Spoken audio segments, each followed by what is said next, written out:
ಇನ್ನು ಬಳ್ಳಾರಿಗೆ ಎಂಟ್ರಿ ಆಗುವಂತಹ ಸಂದರ್ಭದಲ್ಲಿ ಸಾಕಷ್ಟು ಜನ ಸೇರಿದ್ರಲ್ಲಿ ಎರಡೂ ಇಕ್ಕೆಲಗಳಲ್ಲೂ ಕೂಡ ಜನ ಹೆಚ್ಚಿನ ಜನ ಇದ್ರು ರೋಡ್ ಸೈಡ್ ನಲ್ಲಿ. ಯಾಕಂದ್ರೆ ದರ್ಶನ್ ಬರ್ತಿದ್ದಾರೆ ಅಂತಂದಾಗ ನೂರಾರು ಸಂಖ್ಯೆಯಲ್ಲಿ ಅಭಿಮಾನಿಗಳು ಜಮಾಯಿಸಿದ್ರು. ಅಭಿಮಾನಿಗಳ ಮೇಲೆ ಲಾಠಿ ಚಾರ್ಜ್ ಮಾಡಿದಂತ ಪೊಲೀಸರು ಲಾಠಿ ಚಾರ್ಜ್ ಮಾಡಿ ಫ್ಯಾನ್ಸ್ ಅನ್ನ ಚದುರಿಸಲಾಯಿತು.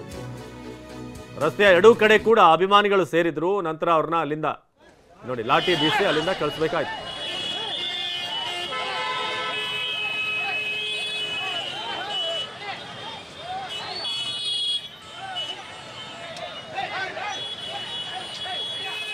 ಮಾಲ್ತೇಶ್ ಜಗ್ಗೇನ್ ನಮ್ಮ ಪ್ರತಿನಿಧಿ ಬಗ್ಗೆ ಹೆಚ್ಚಿನ ಮಾಹಿತಿಯನ್ನು ನೀಡ್ತಾರೆ. ಜಗ್ಗೇನ್, ಈಗ ದರ್ಶನ್ ಎಲ್ಲೇ ಹೋದ್ರೂ ಕೂಡ ಅಭಿಮಾನಿಗಳು ಇದ್ದೇ ಇರ್ತಾರೆ. ಯಾಕಂದ್ರೆ ಆಫ್ ಸ್ಕ್ರೀನ್ ಏನೇ ಇರಬಹುದು, ಆನ್ ಸ್ಕ್ರೀನ್ ಅದ್ಭುತವಾದಂಥ ನಟ, ಅದರಲ್ಲಿ ಎರಡು ಮಾತಿಲ್ಲ. ಅದೇ ರೀತಿಯಾಗಿ ಫಾಲೋಯಿಂಗ್ ಕೂಡ ಎಲ್ಲೂ ಹೋದ್ರೂ ಕೂಡ ಸಹಜವಾಗಿದೆ. ಇವತ್ತು ಬಳ್ಳಾರಿಗೆ ಎಂಟ್ರಿ ಆದಂತಹ ಸಂದರ್ಭದಲ್ಲಿ ಹೇಗಿತ್ತು ಅಲ್ಲಿ? ಜೊತೆಗೆ ಪೊಲೀಸರು ಲಾಠಿ ಬೀಸುವಂತಹ ಒಂದು ಪ್ರಮೇಯ ಕೂಡ ಬಂತು ಅಂತ ಅಲ್ಲಿ.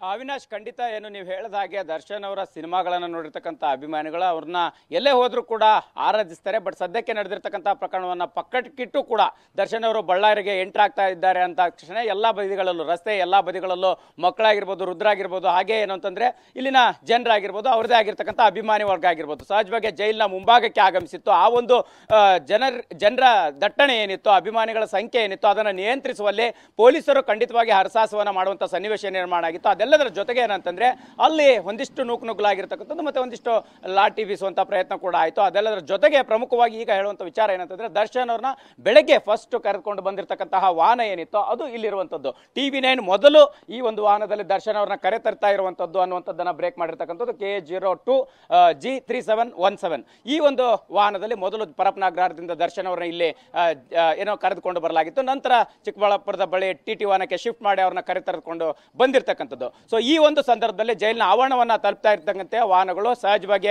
ಅಭಿಮಾನಿಗಳ ಸಂಖ್ಯೆ ಹೆಚ್ಚಾಗಿತ್ತು. ಸೊ ಅದನ್ನು ನಿಯಂತ್ರಿಸುವಲ್ಲಿ ಪೊಲೀಸರು ಒಂದಿಷ್ಟು ಹರಸಾಹಸವನ್ನು ಪಟ್ಟರು. ಈಗ ಒಂದು ಹಂತಕ್ಕೆ ಎಲ್ಲವೂ ಕೂಡ ಕಂಪ್ಲೀಟ್ ಆಗಿ ಕ್ಲಿಯರ್ ಆಗಿದೆ ಅಂತ ಹೇಳ್ಬೋದು. ದರ್ಶನ್ ಅವ್ರನ್ನ ಜೈಲಿನ ಒಳಗಡೆ ಕಳಿಸಿದ ನಂತರ ಅಂತಾನೆ ಹೇಳ್ಬೋದು. ಅವಿನಾಶ್, ಈ ಆನ್ ದ ವೇ ಇಲ್ಲಿವರೆಗೆ ಬರೋ ತನಕ ಹೇಗಿತ್ತು ಅಂತ ಅಂದ್ರೆ ಎಷ್ಟು ಚಾಲೆಂಜಿಂಗ್ ಆಗಿತ್ತು ಪೊಲೀಸರಿಗೂ ಕೂಡ. ಯಾಕಂದ್ರೆ ಆಲ್ಮೋಸ್ಟ್ ಆಂಧ್ರ ಮೂಲಕ ಬರುವಂತ ಪ್ಲಾನ್ ಮಾಡಲಾಯಿತು, ಕರ್ನಾಟಕದ ಮೂಲಕ ಬರೋದು ಅಂತ ಇತ್ತು. ಅದಾದ್ರೆ ರೂಟ್ಗಳನ್ನ ಚೇಂಜ್ ಮಾಡ್ಕೊಂಡು ಬಂದ್ರು. ಸೊ ಆ ನೀಲಿ ಬೊಲೆರೋ ಇಂದ ಮತ್ತೆ TT ಶಿಫ್ಟ್ ಮಾಡಿ ಇಲ್ಲಿಂದ ಪರಪನಗ್ರಹಾರ ಬೆಳಗ್ಗೆ 4:15 ಬಿಟ್ಟಿದ್ದು ಅಲ್ಲಿ ತಲುಪುವವರೆಗೆ 9:55, ಆಲ್ಮೋಸ್ಟ್ 9:45 ಅಂತ ಹೇಳ್ಬೋದು. ಸೊ ಹೇಗಿತ್ತು ಅಂತ ಓವರ್ ಆಲ್ ಇಲ್ಲಿವರೆಗೆ ಅಲ್ಲಿಂದ ತಲುಪುವವರೆಗೂ ಕೂಡ? ಅವಿನಾಶ್, ಯಥಾ ಪ್ರಕಾರ ಏನಂತಂದ್ರೆ ದರ್ಶನ್ ಅವ್ರನ್ನ ಬೆಂಗಳೂರಿನಿಂದ ಬಳ್ಳಾರಿಗೆ ಶಿಫ್ಟ್ ಮಾಡ್ತಾರೆ ಅನ್ನೋ ಮಾಹಿತಿ ಸಿಕ್ಕ ತಕ್ಷಣವೇ ನಮ್ಮ ತಂಡ ನಿನ್ನೆ ರಾತ್ರಿಯಿಂದನೇ ಪರಪನಗ್ರಹಾರದ ಜೈಲಿನ ಮುಂಭಾಗದಲ್ಲಿತ್ತು. ಸೊ ಬಟ್ ಅವರು ಕೂಡ ಒಂದಿಷ್ಟು ಮಾಧ್ಯಮಗಳ ಕಣ್ತಪ್ಪಿಸಿ ಮತ್ತೆ ಜನರ ಕಣ್ತಪ್ಪಿಸಿ ಮತ್ತೆ ಅಭಿಮಾನಿಗಳ ಕಣ್ತಪ್ಪಿಸಿ ಬಳ್ಳಾರಿಗೆ ಕರೆದುಕೊಂಡು ಹೋಗಬೇಕು ಅನ್ನುವಂತಹ ಪೊಲೀಸರ ಮಾಸ್ಟರ್ ಪ್ಲಾನ್ ಏನಿತ್ತು, ಅದಕ್ಕಾಗಿ ಒಂದಿಷ್ಟು ಸಮಯಾವಕಾಶನೂ ಕೂಡ ತೆಗೆದುಕೊಂಡಿದ್ದು. ಅದಾದ ನಂತರ 4:15 ಸುಮಾರಿಗೆ ಪರಪನಗ್ರಹಾರದ ಜೈಲಿನಿಂದ ಮೊದಲು ಅಂದ್ರೆ ಒಂದಿಷ್ಟು ಅವರು ಬೇರೆ ಬೇರೆ ಆರೋಪಿಗಳೇನಿದ್ದಾರೋ ದರ್ಶನ್ ಅವರ ಈ ಒಂದು ಪ್ರಕರಣದಲ್ಲಿ ಸಿಕ್ಕಾಕೊಂಡಿರ್ತಕ್ಕಂಥ ಬೇರೆ ಬೇರೆ ಆರೋಪಿಗಳೇನಿದ್ದಾರೆ ಅವರನ್ನು ಕೂಡ ಬೇರೆ ಬೇರೆ TT ವಾಹನದಲ್ಲಿ ಮತ್ತೆ ಬುಲೆರೋ ವಾಹನದಲ್ಲಿ ಕಳಿಸುವಂತ ಪ್ರಯತ್ನ ಆಯಿತು.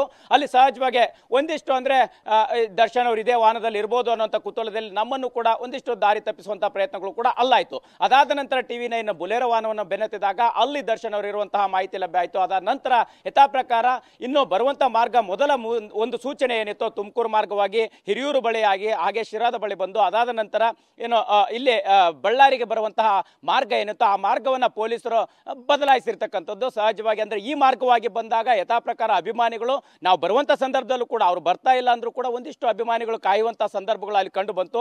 ಅದನ್ನ ಹೊರತುಪಡಿಸಿದ್ರೆ ಅತ್ತ ಬೆಂಗಳೂರಿನಿಂದ ನಂತರ ದೇವನಹಳ್ಳಿ ಟೌನ್ ನಿಂದ ಚಿಕ್ಕಬಳ್ಳಾಪುರ ಆಮೇಲೆ ಅನಂತಪುರ ಮಾರ್ಗವಾಗಿ ಜೋಳದ ರಾಶಿ ಮುಖಾಂತರವಾಗಿ ಬಳ್ಳಾರಿಯನ್ನ ತಲುಪಿರ್ತಕ್ಕಂಥದ್ದು. ಸಹಜವಾಗಿ ದರ್ಶನ್ ಅವರು ಬರ್ತಾರೆ ಅನ್ನುವಂತಹ ನಿರೀಕ್ಷೆ ಬಳ್ಳಾರಿಯಲ್ಲಿ ಇದ್ದ ಹೊತ್ತಿನಲ್ಲಿ ಎಲ್ಲಾ ಬದಿಗಳಲ್ಲೂ ರಸ್ತೆ ಎರಡೂ ಬದಿಗಳಲ್ಲೂ ಕೂಡ ಜನರಿದ್ದಂಥದ್ದು ಕಂಡು ಬಂತು. ಮತ್ತೆ ಸಿಟಿಯ ಅಲ್ಲಲ್ಲಿ ಸರ್ಕಲ್ಗಳಿರ್ಬೋದು, ಸಂಗಮ್ ಸರ್ಕಲ್ ಆಗಿರ್ಬೋದು ಮತ್ತೆ ಇಲ್ಲಿ ರಾಯನ್ ಸರ್ಕಲ್ ಆಗಿರ್ಬೋದು, ಈ ರೀತಿಯ ಒಂದು ಸನ್ನಿವೇಶ ಏನಿತ್ತು ಅಲ್ಲೂ ಕೂಡ ಸಹಜವಾಗಿ ದರ್ಶನ್ ಅವ್ರನ್ನ ಕಣ್ತುಂಬಿಕೊಳ್ಳಕ್ಕೆ ಅಭಿಮಾನಿಗಳಿದ್ರು. ಮತ್ತೆ ಜೈಲಿನ ಮುಂಭಾಗಕ್ಕೆ ಬಂದಾಗ ಯಥಾ ಪ್ರಕಾರ ತಮ್ಮದೇ ಆಗಿರ್ತಕ್ಕಂಥ ಅಭಿಮಾನಿ ವರ್ಗ ದರ್ಶನ್ ಅವರ ಪರವಾಗಿ ಜೈಕಾರವನ್ನು ಕೂಗುವಂತದ್ದಾದ್ರೆ ಇನ್ನೊಂದಿಷ್ಟು ಜನ ಅವ್ರನ್ನ ಹೇಗಿದ್ದಾರೆ ಅನ್ನುವಂತ ನೋಡುವ ಕುತೂಹಲದಲ್ಲಿದ್ದಂಥವ್ರು ಕೂಡ ನೋಡೋಕೆ ಹರಸಾಹಸ ಪಟ್ಟರು. ಈ ಒಂದು ಸಂದರ್ಭದಲ್ಲಿ ಸಹಜವಾಗಿ ಪೊಲೀಸರು ಅದೆಲ್ಲವನ್ನು ಕೂಡ ನಿಯಂತ್ರಿಸುವಂತಹ ಕೆಲಸಕ್ಕೆ ಮುಂದಾದ್ರು. ದರ್ಶನ್ ಅವ್ರ ನಂತರ ಜೈಲಿಗೆ ಎಂಟ್ರಾದ್ರು ಅಂತಾನೆ ಹೇಳ್ಬೋದು. ಅವಿನಾಶ್.